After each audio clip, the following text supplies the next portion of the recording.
हमारे सभी पाठकों को प्यार भरा नमस्कार। तो मेरी आज की कहानी है मायका।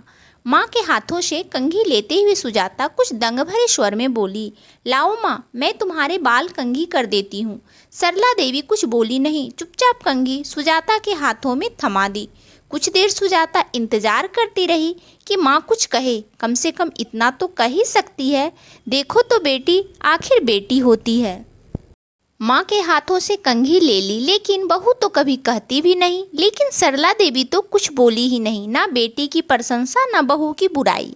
सुजाता के सब्र का बांध टूट गया था। उसके मन में बचकानी सोच हिलोरे मारने लगी। वह सोचने लगी, अभी 6 महीने पहले जब उसकी शादी नहीं हुई थी तो पूरे घर के सदस्यों की जबान पर उसका ही नाम रहता था। पापा की चाय से लेकर भाई के लंच तक की जिम्मेदारी उसी की रहती थी। माँ की थायराइड की दवा तो वही याद दिलाती थी। खाने में क्या बनना है इस चिंता से तो माँ मुक्त ही रहती थी।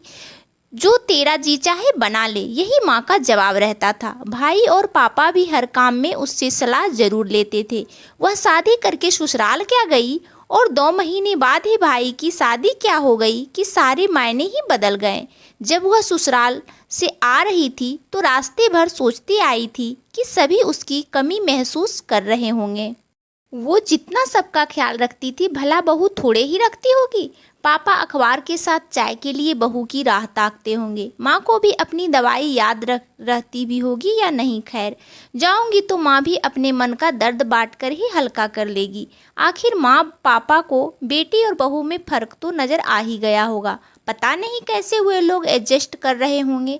यह सोचकर उसका मन भारी हो गया था। लेकिन यहाँ आने पर तो नज़ारा कुछ और ही दिखा। ना पापा के चेहरे पर सिकन, ना माँ के लबों पर बहू की शिकायतें, ना ही भाई के दिलेर स्वभाव में कोई कमी। सबसे बड़ी बात, ना तो किसी ने उसकी कमी महसूस होने की बात कही और ना ही बहू के किसी गुण अवगुण की चर्चा। उसे यह सब बहुत नगावर गुजर रहा था। आखिर दुनिया कहती है बहू बहू होती है, बेटी बेटी होती है। कंघी करते करते इन्हीं सब बचकानी सोचों के ज्वार मन में उमड़ते उमड़ते आखिर लबों पर बोल फूट ही पड़े। देखो तो माँ, बहू तो आपकी कंघी करते देखकर भी निकल गई, लेकिन मैं आपका बाल बांधने आ गई ना।